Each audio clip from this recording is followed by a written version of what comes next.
கர்த்தருடைய பரிசுத்த நாமத்திற்கு மகிமை உண்டாகட்டும். இந்த அதிகாலை வேளையில் நேரலையில் இணைக்கப்பட்ட ஒவ்வொருவரையும் நேரடியாய் ஆலய வளாகத்தில் அமர்ந்து கர்த்தருடைய வார்த்தையை தியானிக்க கேட்க வந்திருக்கிற உங்கள் அத்தனை பேரையும் வானத்தையும் பூமியும் படைத்த ஆண்டவராகிய இயேசுவின் நாமத்தினால அன்போடு நான் உங்களை வாழ்த்துகிறேன், உங்களை வரவேற்கிறேன். உங்கள் மத்தியில் 51வது வாரத்தின் செய்தியை கொண்டு வர தேவன் அப்பிரயோஜனமான அடியனுக்கு தேவன் பாராட்டின தயவுக்காக, ஈவுக்காக, இரக்கத்திற்காக நான் கர்த்தருக்கு முழு இருதயத்தோடு நன்றிகளை நான் தெரிவித்துக் கொள்கிறேன். இந்த நாளின் செய்திக்கென்று தெரிந்து கொள்ளப்பட்ட பரிசுத்த வேத பகுதி செப்பனியா எழுதின தீர்க்க தரிசன புஸ்தகம் 1087வது பக்கம், பழைய ஏற்பாடு 2ஆம் அதிகாரம் 2வது 3வது வசனத்தை நான் வாசிக்கிறேன். கர்த்தருடைய ஆவியானவர் இந்த வசனங்களை படிக்கும் பொழுது நம்முடைய மனக்கண்களையும் இதய கதவுகளையும் உணர்வுகளையும் உள்ளான மனுஷனையும் பரிசுத்த ஆவியானவர் தட்டி எழுப்புவாராக. லீதியாளுடைய இருதயத்தை திறந்த ஆவியானவர் இந்த இடத்திலும் அநேக இருதயங்களை திறந்து தேவனுக்கு நேராய் அவர் நடத்துவாராக. வாசிக்கலாம். 2வது வசனம் 3வது வசனம். நீங்கள் உங்களை உய்த்து ஆராய்ந்து சோதியுங்கள், தேசத்தில் உள்ள எல்லா சிறுமையானவர்களே, கர்த்தருடைய நியாயத்தை நடப்பிக்கிறவர்களே, அவரை தேடுங்கள், நீதியை தேடுங்கள், மனத்தாழ்மையை தேடுங்கள். அப்பொழுது ஒருவேளை கர்த்தருடைய கோபத்தின் நாளிலே மறைக்கப்படுவீர்கள். கர்த்தருடைய பரிசுத்த நாமத்திற்கு மகிமை உண்டாகட்டும். நீங்கள் ஏசாயா தீர்க்கதரிசியிலிருந்து மல்கியா வரையும் பார்த்தீங்கன்னா எல்லாமே தீர்க்க தரிசன புஸ்தகங்கள். அதில் இந்த 50 அதிகாரத்துக்கு மேலே தீர்க்க தரிசனம் எழுதப்பட்ட புஸ்தகங்களும் உண்டு. 2 அதிகாரம் 3 அதிகாரம் 1 அதிகாரம் எழுதப்பட்ட புஸ்தகங்களும் தீர்க்க தரிசனத்தில் உண்டு. இந்த இடத்துல இந்த செப்பனியா 3 அதிகாரம் இருக்கும். அது எல்லாமே கடைசி காலத்தில் நடக்க போகிற அழிவை முன்குறித்து காண்பிக்கிற ஒரு தீர்க்க தரிசன பகுதி. நீங்கள் அந்த முன்னாடி பகுதி பின்னாடி பகுதியை படிச்சிங்கன்னா நம்முடைய அறியாமலே நம்முடைய கால்கள் தள்ளாட ஆரம்பிக்கிறோம். உதாரணத்துக்கு நான் மேலே இருக்கிற வசனத்தையும் கீழே இருக்கிற வசனத்தையும் படித்து காண்பிக்கிறேன் புரிந்து கொள்வதற்காக. 1வது வசனத்தை வாசிக்கலாம். 2:1. விரும்பப்படாத ஜாதியே, கட்டளை பிறக்கும் முன்னும் பதரை போல நாள் பறந்து போகும் முன்னும், கர்த்தருடைய உக்கிர கோபம் உன்மேல் இறங்கும் முன்னும், கர்த்தருடைய கோபாக்கினை நாள் உன்மேல் வரும் முன்னும். நல்லா கவனிங்க. பிறக்கும் முன்னும், பறந்து போகும் முன்னும், இறங்கும் முன்னும், உங்கள் மேல் வரும் முன்னும். அப்போ எல்லாமே முன்கூட்டி சொல்கிறார். வரப்போகுது, ஒரு பெரிய காரியம் வரப்போகுது. அதுக்கு முன்னாடி நீங்கள் உங்களை சோதித்து, உங்களை ஆராய்ந்து, செய்ய வேண்டிய காரியத்தை செய்து, ஓட வேண்டிய பாதையில் ஓடுங்க. ஏனென்றால் 4வது வசனம் பாருங்க. காத்சா குடியற்று போச்சு. ஒரு ஊர் காத்சா அப்படிங்கிற ஊர் குடியற்று, அஸ்கலோன் பாழாகும், அஸ்தோத்தை பட்ட பகலிலே பறக்கடிப்பார்கள், எக்ரோன் வேரோடு பிடுங்கப்படும், சமுத்திர கரை குடிகளாகிய கிரேத்தியருக்கு ஐயோ. இதுக்கு முன்னாடி நீங்கள் வீட்டில் படிச்சுக்குங்க. எல்லாமே ஆபத்தான ஒரு காலகட்டத்தில் சொல்லப்பட்ட தீர்க்க தரிசன வார்த்தை தான் இந்த நாளிலே தேவ ஆவியானவர் நமக்கு தியானிக்கும்படி இந்த சபைக்கு கொடுத்திருக்கிறார். நமக்கு கர்த்தர் இன்னைக்கு என்ன சொல்ல விரும்புகிறாரு? உங்களை நீங்கள் ஆராய்ந்து பாருங்க. உங்களை நீங்கள் உள்ளத்தின் அடித்தளத்திலிருந்து தேவனோடு உங்களை முன்னிறுத்தி ஒப்பிட்டு பாருங்க, தேவன் உங்களுக்கு செய்த நன்மைகள். ஏனென்றால் வருஷத்தின் கடைசி வாரத்தில் வந்துட்டோம். இது 51வது வாரம். ஒரு வருஷத்துக்கு மொத்தம் 52 வாரம். ஆனால் இந்த வருடம் மட்டும் ஒரு வாரம் சேர்த்து வரும். ஏன்னா இடைப்பட்ட நாளில் நியூ இயர் வர்றதுனால 53 வாரங்கள் வரும். கடைசி வாரத்தில் வந்து நின்று கொண்டு இருக்கிறோம். இப்போ இந்த கடைசி வாரத்தில் நம்மளை ஆசீர்வதிக்கும்படி கேட்குறதா, அல்லது நம்மளை பலப்படுத்தும்படி கேட்குறதா, அல்லது நம்மளை உயிர்ப்பிக்கும்படி கேட்குறதா, அல்லது நமக்கு எச்சரிப்பு உண்டாக்கும்படி கேட்குறதா, என்ன செய்தி கொண்டு வர்றது, என்ன செய்தியை மக்களுக்கு சொல்வது என்று ஆயிரக்கணக்கான கேள்விகள் ஒவ்வொரு தேவனுடைய ஊழியக்காரருடைய உள்ளத்தில் ஓடிக்கொண்டிருக்கும்.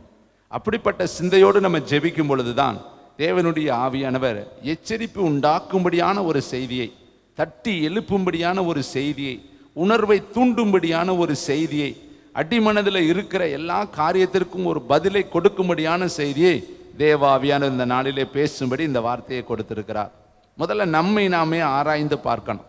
நம்ம கடந்து வந்த பாதைகள், கர்த்தர் நம்மை தெரிந்து கொண்ட விதங்கள், கர்த்தர் நம்மை அழைத்த அழைப்புகள். வேதம் சொல்லுது, உங்களை அழைத்த அந்த அழைப்பை நீங்கள் நோக்கி பாருங்கள் என்று வேதம் சொல்கிறது. அவர் அழைப்பித்த விதங்களை பாருங்க.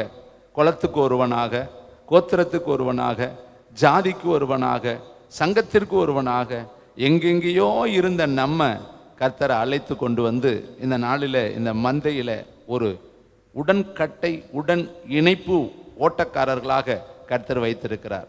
ரட்சிப்பு ஒரு நாளும் உங்களுடையது என்னுடையது அல்ல. வேதம் சொல்லுது ரட்சிப்பு கர்த்தருடையது. வேதம் சொல்லுது தாயின் கருவிலே நீ பிறக்கிறதுக்கு முன்னாடி கர்த்தர் உன்னை இப்படிப்பட்ட அநாதி சிநேகத்தால் அவர் உன்னை சிநேகித்தார். இந்த நீதியையோ இந்த நியாயமோ நம்மளால் உண்டானதல்ல. தேவனுடைய இரக்கம், தேவனுடைய தயவு, தேவனுடைய கிருபை.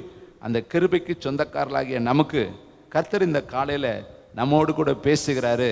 நீ உன்னை உய்த்து ஆராய்ந்து பாரு. உன்னை நான் என்னெல்லாம் உனக்கு நான் செஞ்சுருக்கேங்கிறத இந்த கடைசி நாள்லையாவது யோசித்து பாரு. இந்த வருஷத்தின் எத்தனையோ பேர்கள் சந்தோஷமாய் ஆரம்பித்தவர்கள் முடிக்க முடியாமல் வருத்தத்திலே வாழ்ந்து கொண்டிருக்கிறார்கள், துக்கத்திலே வாழ்ந்து கொண்டிருக்கிறார்கள்.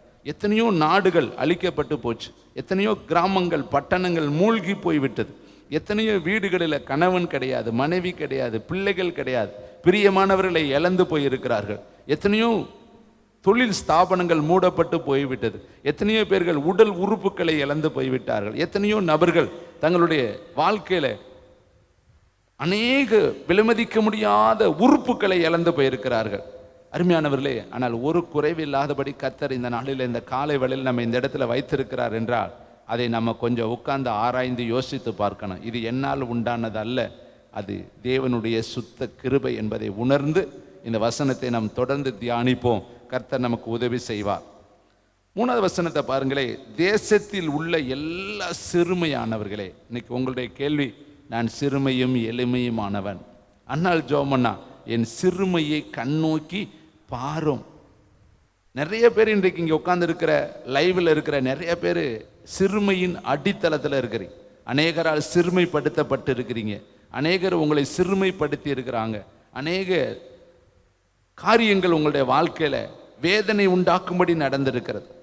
பாருங்க, வேதம் சொல்லுது, அண்ணால அவள் மனம் அடிவாக்குனாலாம், சக்கலத்தி மனம் அடிவாக்குனாள் என்று வேதம் சொல்லு.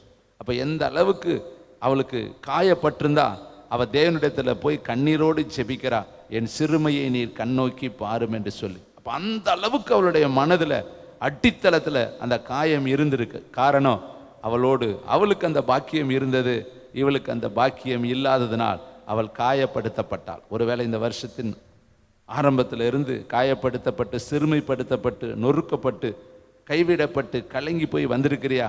உனக்கு கர்த்தர் பேசுகிறார். அடுத்து பாருங்க, கர்த்தருடைய நியாயத்தை நடப்பிக்கிறவர்களே, ஊழியத்தில் இருக்கிறவங்களே, ஜெபிக்கிறவங்களே, உபவாசத்தில் இருக்கிறவங்களே, கர்த்தருக்காக எதையாவது ஒன்றை செய்யணும்னு சொல்லி துடிப்புள்ளவர்களே, உங்களுக்கு கர்த்தர் பேசுறார். சிறுமையானவர்களுக்கும் பேசுறாரு, கர்த்தருடைய ஊழிய களத்தில் இருக்கிறவங்களுக்கும் பேசுறாரு, கர்த்தருக்காய் வைராக்கியம் பாராட்டுறவங்களுக்கும் கர்த்தர் பேசுறாரு, அடித்தளத்தில் வேதனையோடு இருக்கிறவங்களுக்கும் கர்த்தர் பேசுறார். 2 பேத்துக்கு சொல்றார். சிறுமையானவர்களே, எளிமையானவர்களே, கொஞ்சம் கர்த்தருடைய வார்த்தையை கேளுங்க.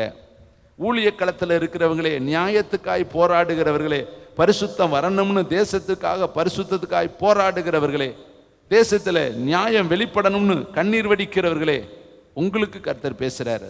என்ன பேசுறாரு? 3 பாயிண்ட் சொல்றாரு பாருங்க. முதல்ல அவரை தேடுங்கள், 2வது அவருடைய நீதியை தேடுங்கள், 3வது மனத்தாழ்மையை தேடுங்கள். ஒரே வசனத்துல 3 விதமான காரியத்தை தேட கர்த்தர் சொல்லி இருக்கிறார். 1, முதல்ல நீ யாரை தேடணும்? மனுஷனை அல்ல, உறவுகளை அல்ல, சொந்தங்களை அல்ல, சிநேகிதர்களை அல்ல, அல்லது உங்களுடைய எஜமானனை அல்ல, உங்களுடைய மேலான அதிகாரிகளை அல்ல, உங்களுக்கு தெரிந்த பராக்கிரமசாலிகளை அல்ல. முதலாவது நீங்க தேட வேண்டியது பரலோகத்தை, உங்களை படைச்சவரை, உங்களை உருவாக்கினவரை, உங்களை சிருஷ்டித்தவரை, தாயின் கருவேலையில் இருந்து உன்னை தூக்கி கொண்டு வந்து இன்று உன்னை புருஷனாக, ஸ்திரியாக, ரூபதியாக உன்னை உட்கார பண்ணியிருக்கிறார் இல்லையா? அவரைத்தான் நீ முதலாவது தேடணும். ஆசா ராஜாவுக்கு ஒரு பயங்கரமான நெருக்கம் வருகிறது. அவனுக்கு விரோதமாய் 10 லட்சத்திற்கும் அதிகமான ஜனங்கள் வருகிறார்கள். ஒரு பெரிய யுத்தம் அவனுக்கு முன்னாடி வந்து நின்று கொண்டு இருக்கிறது. அப்போ அவர் சொல்கிற ஒரு வார்த்தை, கர்த்தரை நோக்கி அபயமிட்டு சொல்கிறாரு, நீர் பலமுள்ளவனுக்காகிலும் நீர் பலனற்றவனுக்காகிலும் உதவி செய்கிறது உமக்கு லேசான காரியம். ஆகையால் எங்கள் கண்கள் உமையே நோக்கி கொண்டு இருக்கிறது. பார்த்தீங்களா, ஒரு ராஜா அழகாய் தேவனிடத்தில் போய் தன்னை தாழ்மைப்படுத்தி அழகான ஒரு வார்த்தையை சொல்றாரு. நீர் எப்படிப்பட்ட தேவன்? பலமுள்ளவர்களுக்கும் உதவி செய்கிற தேவன், பலவீனமானவர்களுக்கும் உதவி செய்கிற தேவன். அவர் சொல்றாரு, பலமுள்ளவனுக்காகிலும் பலனற்றவனுக்காகிலும் உதவி செய்கிறது உமக்கு லேசான காரியம். முன்னாடி வருகிற ஏராளமான கூட்டத்துக்கு முன்னாடி நிற்க எனக்கு பலன் இல்லை, சத்துவம் இல்லை, என்னால் முடியல, என் படை கொஞ்சுண்டு. எனக்கு முன்னாடி வருகிற படை பெரிய பலமுள்ள படை, பெருங்கூட்டம் வருகிறது. அவர்களை எதிர்கொள்ள எனக்கு பலன் இல்லை, சத்துவம் இல்லை, அதை சந்திப்பதற்கு எனக்கு மனதில் தைரியம் இல்லை. ஆகையால் எங்கள் கண்கள் உமையே நோக்குகிறது. உம்மிடத்தில் நாங்கள் வந்து சரணகதி, உம்மிடத்தில் வந்து நாங்கள் சாஷ்டாங்கமாய் விழுந்துடுறோம், எங்களுக்கு நீங்கள் உதவி செய்யும் என்று சொல்லி ஆசா ராஜாவும் அவருடைய படைகளும் போய் தேவனிடத்தில் சாஷ்டாங்கமாய் விழுந்தார்கள். தேவன் அவர்களுக்கு உதவி செய்தார். அருமையான தம்பி, தங்கச்சி, தாயே, தகப்பனே, தேவனுடைய ஸ்தானாதிபதிகளே, ஊழியர்களே, தேவனுடைய போர்ப்பட தளபதிகளே, யுத்த அதிபதிகளே, காரியதரிசிகளே, ஆயுததாரிகளே, கர்த்தருக்காய் எதையாவது நடப்பிக்க துடிப்புள்ள வாலிப பிள்ளைகளே, உங்களுக்கு தேவன் சொல்லுகிற ஒரே ஒரு காரியம், அவரை தேடுங்க. எல்லா சூழ்நிலையிலும் அவரை தேடணும். வேதத்தில் மத்தேயு புஸ்தகம் 7ஆம் அதிகாரம் 7ஆம் வசனம் ஒரு அழகான ஒரு வார்த்தையை கர்த்தர் எல்லாருக்கும், சின்ன பிள்ளைங்க கூட மனப்படமாக சொல்கிற ஒரு வசனம். அதில் ஒரு ஆழமான பகுதியை கர்த்தர் எழுதி வைத்திருக்கிறார். எல்லாரும் வாசிக்கலாம் இந்த காலை வேளையில். மத்தேயு 7:7, கேளுங்கள் அப்பொழுது உங்களுக்கு, அடுத்த வார்த்தை தேடுங்கள் அப்பொழுது கண்டடைவீர்கள். நீங்கள் தாங்க தேடணும், நீங்கள் தான் தேடணும். சவுல் கழுதையை காணான்னு தேடி போனான். கடைசியில் தீர்க்கதரிசிகள் கூட்டத்தில் போய் தீர்க்க தரிசனம் சொல்லி ராஜாங்கத்தின் அந்த பெரிய ஒரு ஆசீர்வாதத்தை அவன் பெற்றுக்கொண்டான். ஒரு கழுதையை தேடி அவன் நாடு நாடாக பட்டணம் பட்டணமாக அலையிறான். இன்னைக்கு நம்ம கழுதையெல்லாம் தேடி போட வேணாங்க, நம்மளை படைச்சார் இல்லையா, அவரை நம்ம தேடணும். தேவனுடைய பிள்ளைகளை, பெற்றோர்கள் தன்னுடைய மகனாகிய இயேசுவை இழந்துட்டு மீண்டும் எருசலேமுக்கு அவரை கண்டீர்களான்னு தேடிக்கிட்டு அலையிறாங்க. இயேசுவை கையோடு கூட்டிகிட்டு போகிறத விட்டுட்டு எருசலேமுக்கு வந்துட்டு பண்டிகை முடிஞ்சு பிரயாணக்காரர் கூட்டத்தில் இருப்பார்னு நினச்சி நம்பிக்கையோடு அவரை விட்டுட்டு இவங்க பிரயாணத்தில் ஒரு நாள் பிரயாணம் போயிட்டாங்களாம். கடைசியில் பிரயாணத்தில் அவர் இல்லை. அப்புறம் வழியில் திரும்பி வர்றாங்க, வந்து கேட்குறாங்க, ஒவ்வொரு பக்கமாக தொலைவுறாங்க. யாரை இழந்துட்டாங்க? இயேசுவையே இழந்துட்டாங்க. இன்னைக்கு நம்முடைய வாழ்க்கையிலையும் ஒரு வருஷ பிரயாணத்தில் நிறைய இடத்துல நம்ம இயேசுவை மறந்துட்டோம், இழந்துட்டோம், விட்டுட்டோம், இப்போ தொலைவுறோம். கர்த்தர் சொல்றாரு, உங்கள் நடுவில் இருக்கிற பாவத்தை நீங்கள் நிக்கிரகம் பண்ணாவிட்டால் நான் இனி உங்களோடு இரேன். அப்போ தேவன் இருக்கிறாரான்னு ஒரு தற்பரிசோதனை செய்து பார்த்துக்கொள்ளணும். செக்கப் பண்ணி பாருங்கள், நம்மளோடு அவர் இருக்கிறாரா அல்லது நம்மளை விட்டுட்டு அவர் தூரத்தில் இருக்கிறாரா. அவர் நல்லவர், வல்லவர், அற்புதர், அதிசயமானவர். வாக்குத்தத்தம் கொடுத்திருக்கிறார், உன்னை விட்டு விலகுவது இல்லை, உன்னை கைவிடுவது இல்லை. ஆனால் நம்ம பாவம் செய்தால் அல்லது அசுத்தம் செய்தால், அருவருப்பான காரியத்தை செய்தால் அவர் நம்மளோடு இருக்க மாட்டார், அவர் நம்மளை விட்டு விலகிடுவார். வேதம் சொல்லுது, சவுலை அவர் தான் நிரப்பினார், சவுலை விட்டு கர்த்தருடைய ஆவியானவர் விலகினார். சிம்சோனை கர்த்தர் தான் நிரப்பினார், கர்த்தருடைய ஆவியானவர் சிம்சோனை விட்டு விலகினார். இதை கேட்குற தம்பி, தங்கச்சி, இங்கே பாருங்களேன், வேதம் சொல்கிறது, தேடுகிறவன் கண்டடைகிறான். நீ தேடினால் நிச்சயமாக அவரை கண்டுபிடிக்கலாம். நீ தேடாட்டி அவர் உனக்கு தென்பட மாட்டார். இங்கே பாருங்களேன், வேதம் சொல்கிறது, சங்கீதங்களின் புஸ்தகம் 139வது சங்கீதம் 757வது பக்கம். எல்லாரும் வசனத்தை எடுத்து கொஞ்சம் இந்த காலை பொழுதுல மிருதுவாய் தேவனுடைய ஆவியானவர் நம்மோடு இடைபடுகிற ஒரு மென்மையான ஒரு நேரம், இனிமையான ஒரு நேரம், காலை நேரம். 139வது சங்கீதம் 23வது 24வது வசனம். ஒரு தேவ மனுஷன் எப்படி கர்த்தரிடத்தில் அழகாய் கால வேளையில் பேசுகிறான் பாருங்கள். தேவனே, என்னை ஆராய்ந்து என் இருதயத்தை அறிந்து கொள்ளும். அழகான ஒரு வேர்டு. என் இருதயத்தை அறிந்து கொள்ளும். என்னை ஆராய்ச்சி செய்து பாரு, என்னை ஆராயும், என் இருதயத்தை பாரும், என் இருதயத்தை நீர் அறிந்து கொள்ளும். எனக்குள்ள என் இருதயத்தை நீ என்ன பண்ணணும், ஆராய்ச்சி செஞ்சு பாருன்னு சொல்லி தாவீது தன் இருதயத்தை தேவனுக்கிட்ட காண்பிக்கிறான். அடுத்த வார்த்தை பாருங்களே, என்னை சோதித்து என் சிந்தனைகளை அறிந்து கொள்ளும். ரெண்டு காரியத்தை சொல்றான். என் இருதயத்தை அறிந்து கொள்ளும், என் சிந்தனைகளை அறிந்து கொள்ளும். என்னை சோதித்து பாரும், என் இருதயத்தை அறிந்து கொள்ளும். என்னை சோதித்து பார்த்து என் சிந்தனைகளை அறிந்து கொள்ளும். அடுத்த வார்த்தை வாசிங்களே, வேதனை உண்டாக்கும் வழி என்னிடத்தில் உண்டோ என்று பார்த்து. ஒருவேளை நம்மகிட்ட அவருக்கு பிடிக்காத வழி இருந்துச்சுன்னா இன்னைக்கு மாத்திக்கணும். பிலேயாம் கிருபை பெற்றவன். அவன்கிட்ட என்ன கிருபை இருந்துச்சு தெரியுமா? யாரை ஆசீர்வதிக்கிறானோ அவங்க ஆசீர்வதிக்கப்பட்டுருவாங்க, அவன் யாரை சபிக்கிறானோ அவங்க சபிக்கப்பட்டு போயிடுவாங்க. அப்படிப்பட்ட ஒரு கிருபையை பிறப்பிலேயே கர்த்தர் பிலேயாம் என்கிற தீர்க்கதரிசிக்கு கொடுத்திருந்தார். அது பல நாடுகள் தேசங்களுக்கு பிரகடனப்படுத்தப்பட்டுச்சு. அதை அறிந்த பாலாக் என்கிற ஒரு ராஜா இவனுக்கு ஒரு செய்தி சொல்லி அனுப்புறான். நீ வந்து, ஒரு பெரிய கூட்டம் வருகிறது, என் நாட்டுக்குள்ள வரப்போகுது, அதை நீ சபிக்கணும். எப்படிப்பட்ட ஊழியம் பாருங்க. ஆசீர்வதிக்கிற ஊழியத்தை விட்டுட்டு இவனை சபிக்கிற ஒரு ஊழியத்திற்கு கூப்பிடுறான். இவனும் புறப்பட்டு போறான். தாவீது சொல்றாரு, வேதனை உண்டாக்கும் வழி என்னிடத்தில் உண்டோ என்று பார்த்து என்னை நித்திய வழியில என்ன நடத்தும். நான் ஒரு வேளை வேதனையான வழியில போயிருந்தா என்னை நித்தியமான வழிக்கு கொண்டுட்டு வாங்க. நம்முடைய வாழ்க்கையிலும் இந்த வருஷம் பூரா பிரயாணம் பண்ணியிருக்கிறோம். எத்தனையோ இடங்களில் ஒவ்வொரு நாளும் ஒரு இடத்துக்கு பிரயாணம் பண்ணியிருப்போம். 365 நாட்கள் வருஷத்துக்கு, கிட்டத்தட்ட 350 நாளுக்கு மேலே நம்ம நடந்து வந்துட்டோம். எத்தனை பாதையில் நடந்திருப்போம்? எல்லா வழியும் தேவனுக்கு பிரியமான வழியில் நடந்தோமா, அல்லது தேவனுக்கு பிரியமில்லாத வழியில் நம்ம நடந்திருந்தா இன்னைக்கு ஆண்டவர்கிட்ட சொல்லிடுறேன், ஏசப்பா நான் நிறைய நாள் உமக்கு பிரியமில்லாத பாதையில் பிழையாம் போல போயிட்டேன். கர்த்தர் சொல்றாரு, நீ அவர்களோடு போக வேண்டாம், அவர்களை சபிக்கவும் வேண்டாம், அவர்கள் ஆசீர்வதிக்கப்பட்டவர்கள்.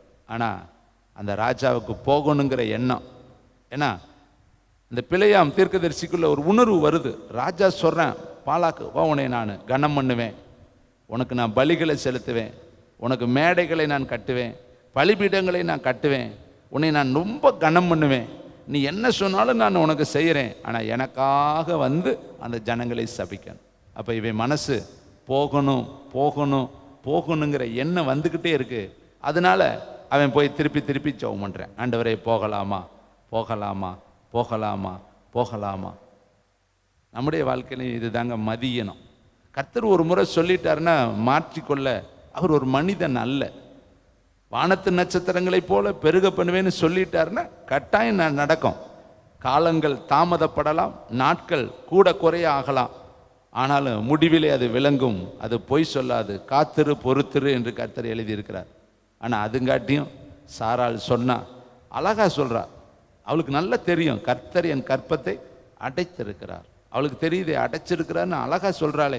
அப்போ அடைச்சவரை திறக்க சொல்லலாங்கிறத விட்டுட்டு உபாய தந்திரங்களை அவள் செய்தாள். குறுக்கு வழிகளில் வேதனை உண்டாக்கும் வழியை அவள் தெரிந்து கொண்டாள். என்ன சொல்றா? அவ மூளை சொல்றத கேட்டா.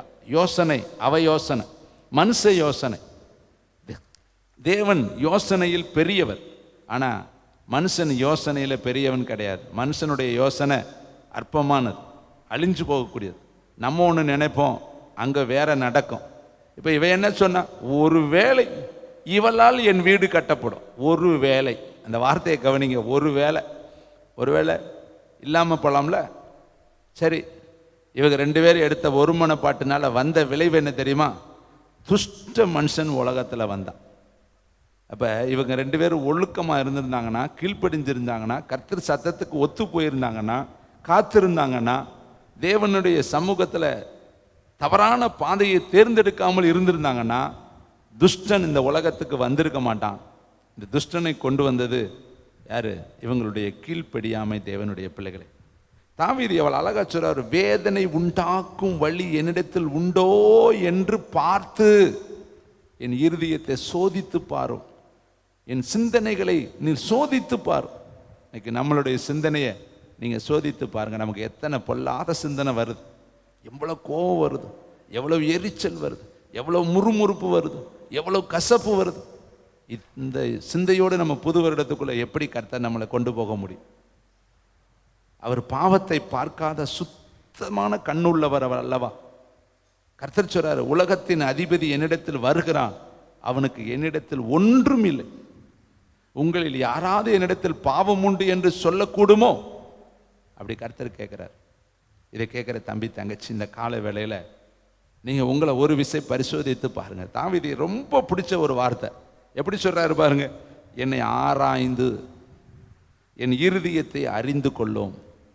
கர்த்தர் உன் இருதயத்தை பார்க்குறார். அதில் வேதனை இருக்குது, கஷ்டம் இருக்குது, கண்ணீர் இருக்குது, ஏமாற்றம் இருக்குது, துக்கம் இருக்குது, அவமானம் இருக்குது, கசப்பு இருக்குது, உன் இருதயத்துக்குள்ள தோல்வி இருக்குது, தொய்வு இருக்குது, ஏற்றுக்கொள்ள முடியாத பலவிதமான பாடுகள் உனக்குள்ளே இருக்குது. ஏன்னா உன் இருதயத்தை அவர் பார்க்குற தேவன். சாமுவேலை பார்த்து சொல்கிறாரு, மனுஷன் பார்க்கிறபடி நான் பார்க்க மாட்டேன். நீ முகத்தை பார்க்கிற. அந்த மனுஷனை, அந்த மூத்த குமாரனை பார்த்தோன்னே பார்த்தா ஏலியாப்புங்கிறவன் நல்ல புஷ்டியும் செழிப்புமா நல்லா இருந்தான், இராணுவ தலைவன், இராணுவத்தில் இருக்கிறவன். பார்த்த உடனே இவனா தான் இருக்குமோன்னு சொல்லி சாமுவேல் பார்க்குறப்ப கர்த்தர் அழகாக பேசுகிறார், சாமுவேல் நீ முகத்தை பார்க்குற, உருவத்தை பார்க்குற, கலைகளை பார்க்குற, தோற்றத்தை பார்க்குற, மனுஷன் பார்க்கிறபடி நான் பாரேன், நான் இருதயத்தை பார்க்கிற தேவன். அப்போ இதை கேட்குற தம்பி தங்கச்சி, இந்த கால வேளையில் உன் இருதயம் தேவனுடைய பார்வையில் வெட்ட வெளிச்சமாக இருக்குது, திறந்த புஸ்தகமாக இருக்குது, மறைக்கப்பட்டதே கிடையாது. மனுஷனுக்கிட்ட நீ மறைத்து நிறைய மறைச்சு வச்சிருக்கிற. உங்கள் வீட்டுக்காரருக்கே உன் இருதயம் தெரியாது, மனைவியுடைய இருதயம் கணவனுக்கு தெரியாது, பிள்ளைகளுடைய இருதயம் பெற்றோருக்கு தெரியாது, இங்கே இருக்கிற ஒருவருடைய இருதயமும் ஒருவருக்கும் தெரியாது.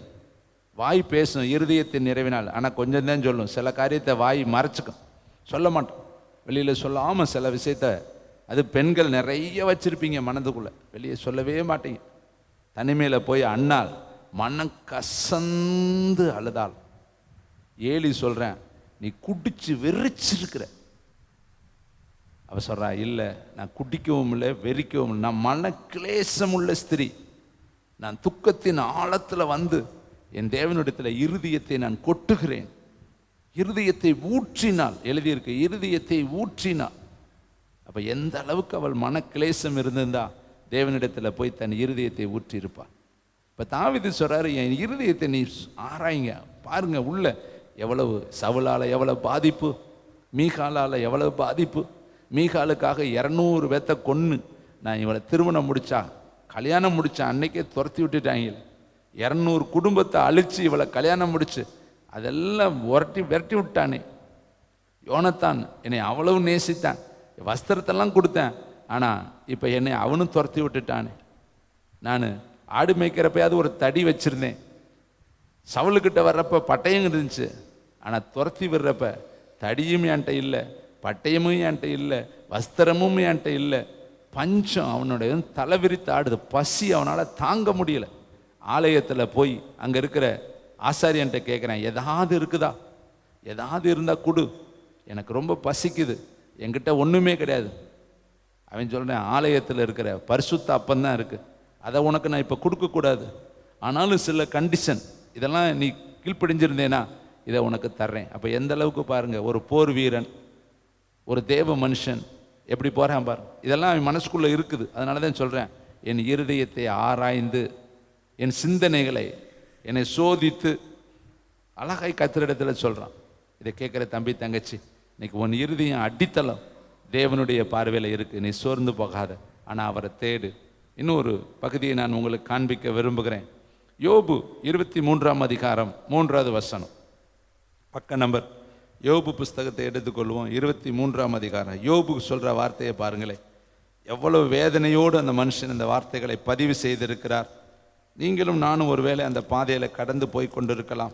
23ஆம் அதிகாரம் 3வது வசனம், நான் அவரை எங்கே கண்டு சந்திக்கலாம் என்பதை அறிந்தால் நலமாயிருக்கும்.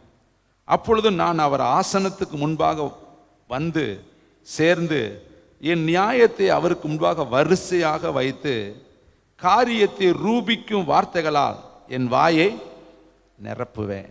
கேட்குறேன் ஒரு கேள்வி, நான் எங்கே போய் அவரை சந்திக்கலாம்? நான் எங்கே போய் அவரை சந்தித்தா நல்லா இருக்கும்? என் காரியத்தையெல்லாம் நான் அவர்கிட்ட வரிசையாக சொல்லணுமே, என் பிரச்சனையெல்லாம் நான் அவர்கிட்ட சொல்லணுமே. அடுத்து பாருங்க, அதே பகுதியில் 8வது வசனம், இதோ நான் முன்னாக போனாலும் அவர் இல்லை, பின்னாக போனாலும் அவரை காண முடியல, பார்க்க முடியல. அப்படின்னா இவர் தேடுறார், எங்கே அவரை பார்க்கலாம், எங்கே போய் என் நியாயத்தை சொல்லலாம், என் மனைவி பேசினதை, என் பிள்ளைகளை இழந்து போனதை, என்னுடைய ஆடு மாடு போனதை, எனக்கு ஏற்பட்ட உடம்புல வந்திருக்கிற அத்தனையும் நான் அவர்கிட்ட போய் சொல்லி அழுகலான்னா எங்கே போய் பார்க்கறது? நான் அவரை எங்கே கண்டு சந்திக்கலாம்? அது தெரிஞ்சால் நான் எனக்கு நலமாக இருக்குமே. நான் போய் அவருடைய ஆசனத்துக்கு முன்பாக வந்து சேர்ந்து என் நியாயத்தை அவருக்கு முன்னாடி என்ன பண்ணுவேன்? எல்லாத்தையும் வரிசையாக நான் வைத்து காரியத்தை ரூபிக்கும் வார்த்தைகளால் என் வாயை நிரப்புவேன். 8வது வசனத்தில், முன்னாடி போனாலும் இல்லை, பின்னாக போனாலும் அவரை காணேன், இடது பக்கத்தில் அவர் கிரியை செய்தும் அவரை நான் காணேன், வலது புறத்தில் நான் அவரை காணாதபடி ஒளித்திருக்கிறார். ஆனாலும் இத்தனை இருந்தாலும் நான் போகும் வழியை அவர் அறிவார், அவர் என்னை சோதித்த பின் நான் பொன்னாக விளங்குவேன். என்னால் பார்க்க முடியல, என்னால் அவரை கண்டுபிடிக்க முடியல, ஆனாலும் அவர் என்னை சோதிக்கிறார் என்பது மட்டும் எனக்கு தெரியுது. நான் சோதிக்கப்பட்ட பின்பு நிச்சயமாக பொன்னாக மாறுவேன். அதுக்கு அடுத்த வார்த்தை ரொம்ப முக்கியம். வசனத்தை வாசிங்க, இன்னும் 2 வசனத்தை நான் உங்களுக்கு வைக்க விரும்புகிறேன். Thank you Lord. 23ஆம் அதிகாரத்தில் 14ஆம் வசனம் வரையும் வாசிக்கலாம். அடுத்த வசனம் 11, என் கால்களை அவர் அடிகளை பற்றி, என் கால், அவர் கால், யோபு கால் கர்த்தருடைய வழிய அடிகளை பற்றி பிடிச்சிச்சான். அவருடைய நெறியை விட்டு நான் சாயாமல் அதை கை கொண்டேன். இத்தனை கஷ்டம் இருந்தாலும் நெறியை விட்டு அவர் விலகலையா. யோபு தன் உதடுகளால் பாவம் செய்யவில்லை, தேவனை பற்றி குறை சொல்லவும் இல்லை. அத்தனை இழந்த பொழுதும் மனைவியை பார்த்து சொல்றேன், பைத்தியக்காரியே. உண்மையிலே பாராட்ட வேண்டிய ஒருத்தன். இன்னைக்கு நான் உங்கள் வீட்டில் மனைவியை பைத்தியக்காரின்னு சொன்னேன், அன்னைக்கு சோறே கிடைக்காது. அவ்வளோதான், 2 நாளைக்கு 3 நாளைக்கு உங்கள்கிட்ட பேசவே மாட்டாங்க. ஆனால் அவன் எவ்வளவு தைரியமாக அடிக்கிறான் பாரு. என்ன மென்டலாக நீயே தேவன் கையில் நன்மை பெற்ற நாம தீமையை பெறக்கூடாதோ? தேவனை தூசிக்க சொல்லித்தர்றியே. இன்னைக்கு நமக்கும் அநேகர் நம்ம கருத்தை விட அவங்க கருத்து தான் முன்னாடி நிற்கும். பார்த்துருக்கிறீங்களா? உங்கள் வீட்டிலே இருக்கும். ஒரு காரியத்தை செய்யலான்னு நீங்கள் நினைக்கிறப்ப மனைவி வருவாங்க, நான் என்ன சொல்கிறேன்னா அதை செய். இதில் அவர் கருத்து நின்றும், இந்த அம்மா கருத்து முன்னாடி போயிடும். இல்லை மகன் வருவார், நான் சொல்கிறத செய். ஒரு பிரச்சனைக்கு எத்தனை பேர் கருத்து. இப்போ இவர் கருத்து என்னாச்சு? இவர் கருத்து அங்கே செல்லுபடி ஆகாது. அவர் நியாயம்தான் நினைப்பார், கரெக்டாக தான் இருப்பார், ஆனால் மேலோங்குது. ஆதாமுக்கு இப்படி தானே வந்துச்சு. அவனுக்கு தெரியும் கர்த்தர் ஆதாமுக்கிட்ட பேசினார், ஆனால் அந்த அம்மா வந்துச்சு. அந்த அம்மா கருத்து மேலோங்கிருச்சு. சாப்பிடு, நானே சாப்பிட்டுட்டேன், இதுதான் நீ என்னை நேசித்ததோ? எனக்கு நடந்தது உனக்கு நடக்கட்டும். நீ உண்மையிலே என்னை நேசிக்கிறதா இருந்தால் இதை சாப்பிடு, வா 2 பேரும் சேர்ந்து ஒரு இடத்துக்கு போகலாம். சாப்பிட வச்சு பிடிச்சு. இன்னைக்கு பெண்கள் இலகுவாய் பயன்படுத்துறது அன்பு என்கிற ஆயுதத்தை பயன்படுத்தி எப்பேற்பட்ட ஆளை என்ன பண்ணி விட்டுறாங்க தெரியுமா? வேண்டாம், போக வேண்டாம், நமக்கு வீட்டில் வேலை இருக்குல்ல, சரிம்மா நீ சொல்லிட்டேல, போகல, மெதுவாக போகலாம், இப்போ என்ன அவசரம்? தயவுசெய்து ஊழிய பாதைகளில் சகோதரிகள் குறுக்கிடாதீங்க. ஒவ்வொருத்தருடைய அழைப்பு வித்தியாசமானது, ஒவ்வொருத்தருடைய தெரிந்து கொள்ளுதல் வித்தியாசமானது, ஒவ்வொருத்தருடைய முன்குறித்தல் வித்தியாசமானது. வாழ்க்கை சக்கரத்தில் நீங்கள் இணைக்கப்பட்டிருக்கிறீங்க, அவ்வளோதான். ஆனால் நீங்கள் நியாய தீர்ப்பில் பதில் சொல்ல முடியாது. ஆண் புத்திரர்களுக்கு நீங்கள் ஒரு நாளும் குறுக்க நிற்கக்கூடாது. அதனால தான் கொரிந்து பட்டணத்துக்கு பவுல் எழுதும் பொழுது சொல்கிறாரு, சபையில் பெண்கள் பேசாமல் இருப்பது, நான் சொல்கிறேன் சபையை பற்றியே பெண்கள் பேசாமல் இருப்பது நல்லது. குறுக்கிடாதீங்க. குறுக்கிட்டீங்கன்னா அவர்களுடைய வாழ்க்கையை நீங்கள் சின்ன பின்னப்படுத்திடுவீங்க. நிறைய வேதாகமத்தில் விழுந்து போனவர்கள் ஸ்திரிகளால் தான் விழுந்து போயிருக்கிறாங்க. அவர்கள் தான் அநேக ஆண் புத்திரர்களை தடுமாற பண்ணியிருக்கிறார்கள். அதனால் தயவுசெய்து நல்ல ஆலோசனை முடிந்தால் சொல்லுங்கள், இல்லாட்டி குறுக்கிடாதீங்க. அவங்களாவது போகட்டும். அழைப்பு கர்த்தருடையது. தேவன் தெரிந்து கொண்டவர்கள் தேவன் தெரிந்து கொண்ட பாதையில் ஓடுவதற்கு நீங்கள் முடிந்தால் உதவி செய்யுங்க, இல்லாட்டி ஒதுங்கி நில்லுங்க. ஒரு நாள் அதற்கு தடை கற்களாய் நிற்காதீங்க. இங்கு பார், வேதம் அழகாய் சொல்கிறது, அடுத்த வசனத்தை வாசிக்கலாம். Thank you holy spirit. 12வது வசனம். அவர் உதடுகளின் கற்பனையை விட்டு நான் பின் வாங்குவது இல்லை. அவருடைய வாயின் வார்த்தைகளை எனக்கு வேண்டிய ஆகாரத்தை பார்க்கல அதிகமாய் காத்து கொண்டேன். அவரோ வென்றால் ஒரே மனமாய் இருக்கிறார். அவரை திருப்பத்தக்கவன் யார்? அவருடைய சித்தத்தின்படியெல்லாம் செய்வார். அடுத்த வார்த்தை, உங்க நெஞ்சில கையை வச்சு சொல்லுங்க, எனக்கு குறித்திருக்கிறதை நிறைவேற்ற. இப்படிப்பட்டவைகள் இன்னும் அநேகம் அவரிடத்தில் உண்டு. எனக்கு குறித்திருக்கிறார், ஒரு திட்டத்தை வைத்திருக்கிறார். அநாதி சிநேகத்தால் உன்னை நான் அழைத்தேன், தெரிந்து கொண்டேன், முன்குறித்தேன். பிறப்பதற்கு முன்பாக உன்னை தீர்க்கதரிசியாய் நான் தெரிந்து கொண்டேன். இதெல்லாம் கர்த்தருடைய திட்டம், முன்னாடியே முன்குறிச்சிருக்கிறார். இன்னும் அநேகம் அவரிடத்துல இருக்குதுன்னு சொல்லி அந்த பக்தன் எழுதுறார். இதே மாதிரி இன்னொரு பக்தன் சொன்னதை நான் உங்களுக்கு இந்த காலை பொழுதுல நினைப்போட்ட விரும்புகிறேன். சங்கீதம் 139 சங்கீதக்காரன் சொல்றதை பாருங்களேன். Thank you holy spirit. 757வது பக்கம், 139வது சங்கீதம் 1ஆம் வசனத்திலிருந்து, தேவனே என்னை ஆராய்ந்து அங்க அறிந்து கொள்ளும்னாரு, இங்க சொல்றாரு அறிந்து இருக்கிறீர். என் உட்காருதலையும் என் எழுந்திருத்தலையும் நீர் அறிந்திருக்கிறீர். என் நினைவுகளை எல்லாம் தூரத்தில் இருந்து அறிந்திருக்கிறீர். நான் நடந்தாலும் படுத்திருந்தாலும் என்னை சூழ்ந்திருக்கிறீர். என் வழிகள் எல்லாம் உமக்கு தெரியும். இதோ என் நாவிலே சொல் பிறவாதற்கு முன்னாடி இதோ கர்த்தாவே அதையெல்லாம் நீர் அறிந்திருக்கிறீர். முற்புறத்திலும் பிற்புறத்திலும் நீர் என்னை நெருக்கி உமது கரத்தை என்மேல் வைக்கிறீர். இந்த அறிவு எனக்கு மிகுந்த ஆச்சரியமும் எனக்கு எட்டாத உயரமுமாய் இருக்கிறது. இப்படியே அவர் சொல்லிக்கிட்டே வர்றார். நீங்கள் வீட்டில் போய் படித்து கொள்ளுங்க. அதில் கடைசியில் ஒரு சொல்றார், 13ஆம் வசனம் பாரு. நீர் என் உள்ளி இருதயங்களையும் கை கொண்டிருக்கிறீர். என் தாயின் கற்பத்தில் என்னை காப்பாற்றினீர். நான் பிரமிக்கத்தக்க அதிசயமாய் உண்டாக்கப்பட்டபடியினால் உம்மை துதிப்பேன். அப்போ இவர் சங்கீதக்காரர் சொல்றாரு, வா எங்கே போனாலும் நீர் இருக்கிறீர். அவர் கேட்டார், எங்கே உம்மை சந்திக்கலாங்கிறாரு யோபு. தாவீது அதுக்கு பதில் சொல்றாரு, முப்புறத்திலும் நீர் இருக்கிறீர், பிற்புறத்திலும் நீர் இருக்கிறீர், மேலையும் நீர் கீழே இருக்கிறீர், கீழையும் நீர் இருக்கிறீர். உமக்கு மறைவான எங்கே போகிறது? எங்கே போனாலும் நீர் இருக்கிறீர். உமக்கு மறைவான இடம் ஒன்றுமே இந்த உலகத்தில் இல்லை. ஆனால் இந்த வெளிப்பாடு யோபுவுக்கு இல்லையே. நான் எங்கே உங்களை பார்க்க நல்லா இருக்கோம், அப்போ என் காரியத்தை எல்லாம் உமக்கு நான் சொல்லுவேனே. இதை கேட்குற தம்பி தங்கச்சி, தேடுங்க, தென்படுவார். வேதத்தில் நிறைய பேர் அவரை தேடினார்கள்.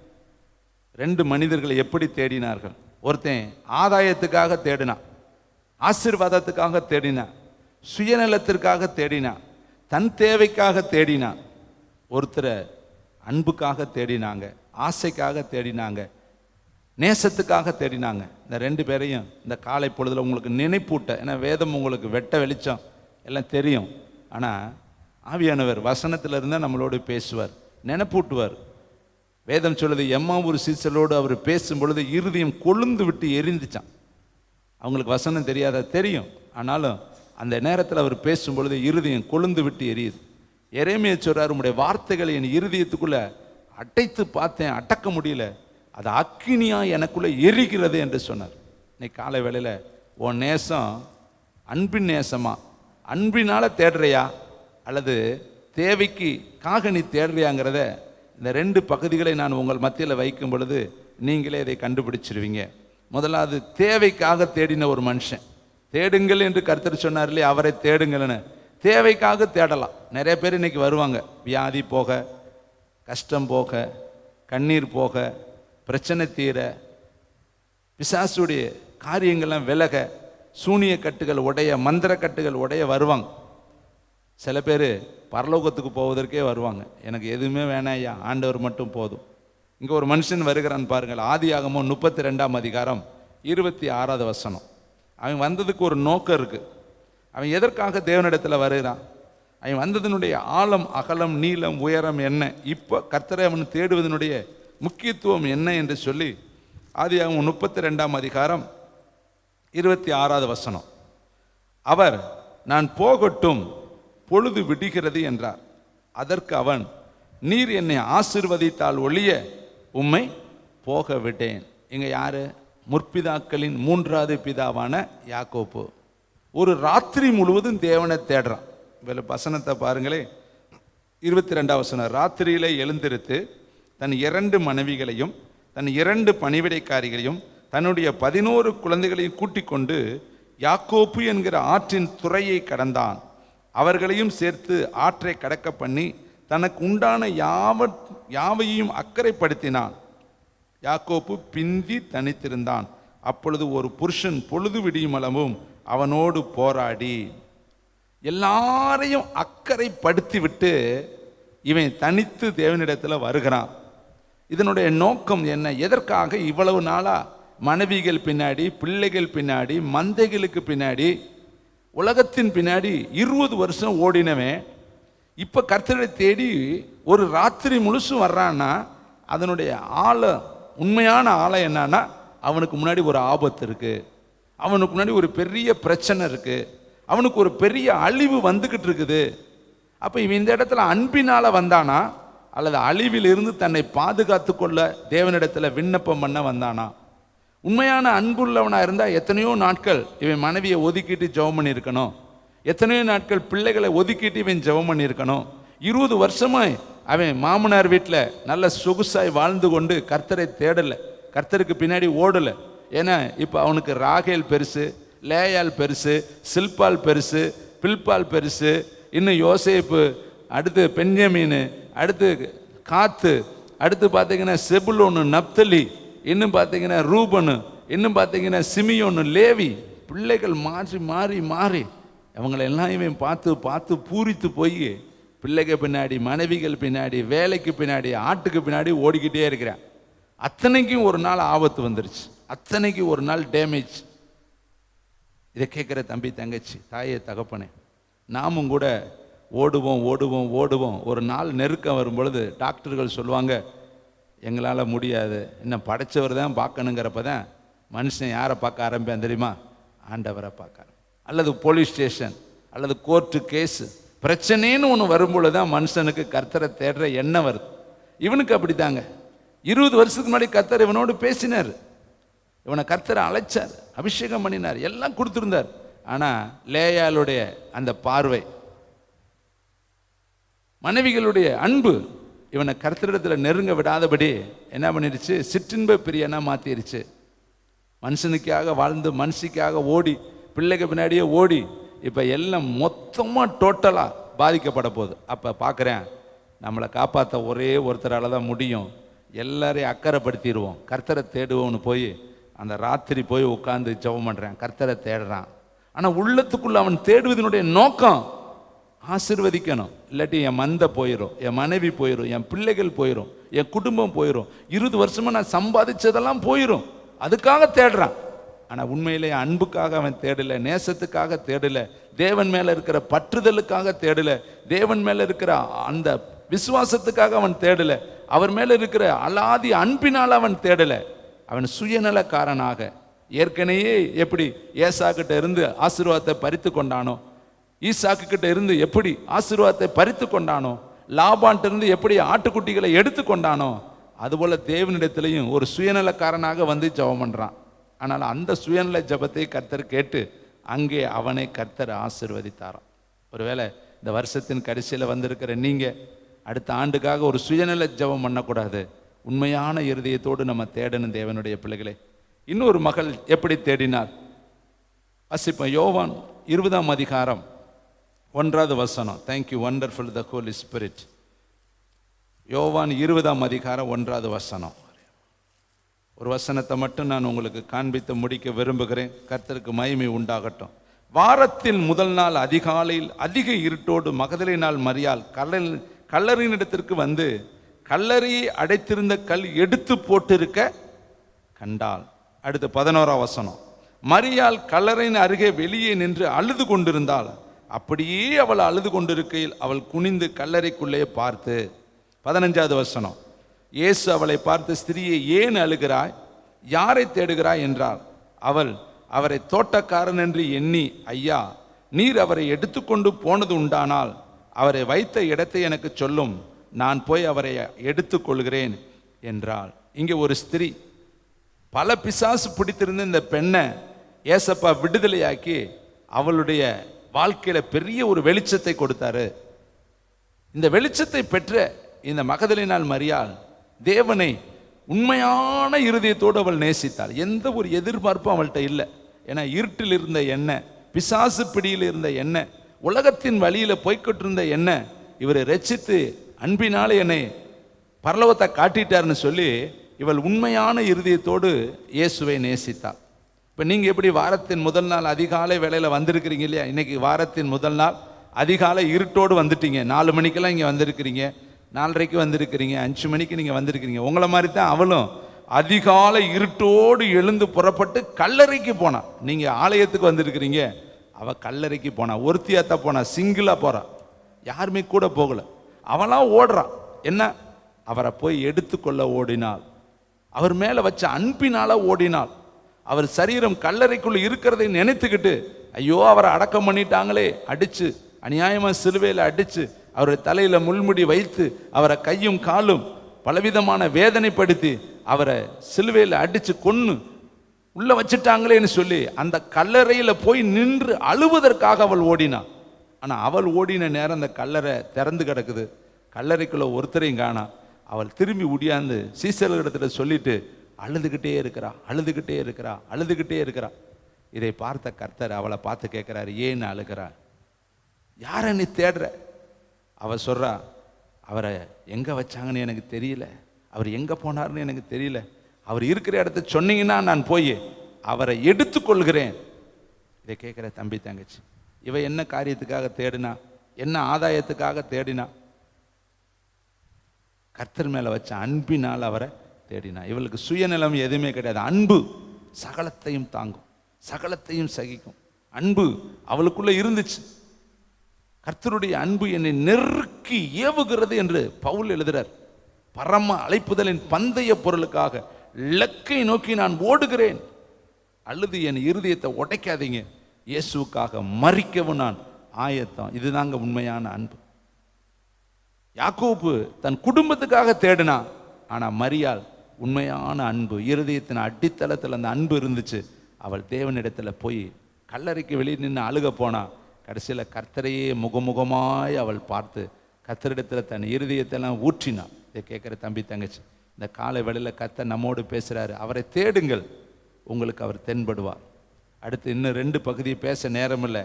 நீதியை தேடுங்கள், பரிசுத்தத்தை தேடுங்கள், அடுத்து மனத்தாழ்மையை தேடுங்கள். 2, அதில் ஒரே ஒரு பாயிண்ட்டை நான் வைத்து முடிக்க விரும்புகிறேன். தாவீது ராஜாவுக்கு முன்னாடி தன்னை தாழ்த்துறான். சவுல் ராஜா கிட்ட சொல்ல, செத்த நாயவா ராஜா தேடுறீங்க? நான் செத்து போனவன், நான் ஒரு நாய், நீ ராஜா, இஸ்ரவேலுக்கு ராஜா, இந்த நாயை போய் தேடி வரலாமா? நான் ஒரு தெல்லு பூச்சி, நான் ஒரு சாதாரண ஒரு மனுஷன். ஆனா அவனை தான் அடுத்த ராஜாவை வச்சிருக்கிறார். அவன் மேல அபிஷேகம் இருக்குது.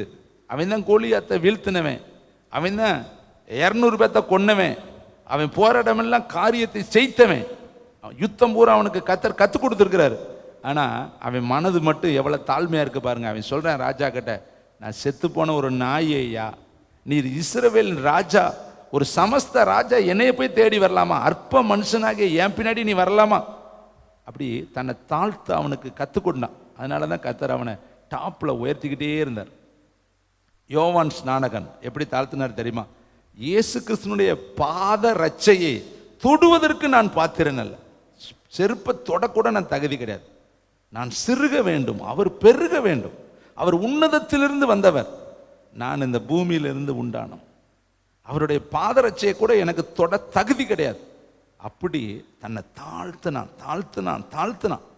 வேதம் சொல்லுது, தாழ்மையுள்ளவர்களுக்கோ கர்த்தர் கிருபையை அளிக்கிறாராம், பெருமை உள்ளவர்களுக்கோ கர்த்தர் எதிர்த்து நிற்கிறாராம். அப்ப 3 காரியத்தை தேடும் பொழுது கர்த்தர் நம்மளை ஆசீர்வதிப்பார். 1, அவரை தேடணும், 2வது நீதியை தேடணும், 3வது மனத்தாழ்மையை நம்ம தேடும் பொழுது நம்முடைய வாழ்க்கை மகிமையா இருக்கு. எல்லாரும் எலும்பின்னு இருக்கலாம். ரீபால் அரணதி கல ரபா, ரீபால் அரணதி பால ரபா. இந்த சத்தத்தை கேட்கிற ஒவ்வொருவரையும் கர்த்தர் ஆசீர்வதிங்க. இந்த அதிகாலை வேளையில கர்த்தரை தேடுகிறவர்களாய் மாற்றுங்க, நீதியை தேடுகிறவர்களாய் மாற்றுங்க, மனத்தாழ்மையை தேடுகிறவர்களாய் மாற்றுங்க.